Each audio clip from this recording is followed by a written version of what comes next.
আওয়ামী লীগের শাসনামলে গত ১৬ বছরে সারা দেশে ২,২৭৬ জন নেতাকর্মীদের ক্রসফায়ার এবং ১৫৩ জন গুমের ঘটনায় আন্তর্জাতিক অপরাধ ট্রাইব্যুনালে অভিযোগ দায়ের করেছে বিএনপি।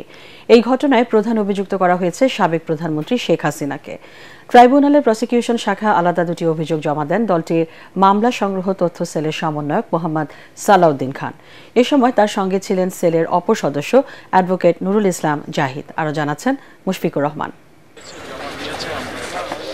বিগত আওয়ামী লীগ সরকারের আমলে বিএনপিকে নির্মূল করার উদ্দেশ্যে সারা দেশে দলটির নেতাকর্মীদের ক্রসফায়ারের মাধ্যমে হত্যার অভিযোগ এনে ট্রাইব্যুনালের প্রসিকিউশন শাখায় আলাদা দুটি অভিযোগ জমা দেয় বিএনপি।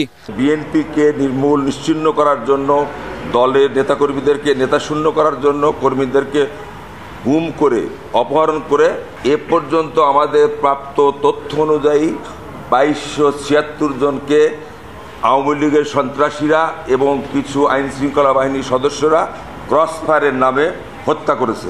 বিএনপির সাবেক নেতা ইলিয়াস আলী, চৌধুরী আলম সহ ১৫৩ জন কর্মীকে গুম করা হয়েছে বলে অভিযোগে উল্লেখ করা হয়। এসব ঘটনায় সাবেক প্রধানমন্ত্রী শেখ হাসিনাকে প্রধান আসামি করা হয়েছে। এছাড়া এই অপকর্মে আইন শৃঙ্খলা বাহিনীর সদস্য যারা জড়িত ছিল তাদের নামও উল্লেখ করা হয় অভিযোগে।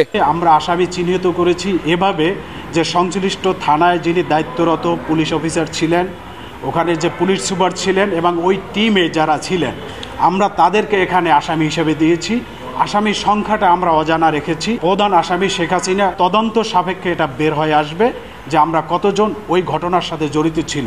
বিএনপির মহাসচিব মির্জা ফখরুল ইসলাম আলমগীর স্বাক্ষরিত ১৫৩ গুম ও ২,২৭৬ ক্রসফায়ারের তালিকা এদিন ট্রাইব্যুনালের প্রসিকিউশন শাখায় জমা দেওয়া হয়। মুশফিকুর রহমান, এটিএন বাংলা, ঢাকা।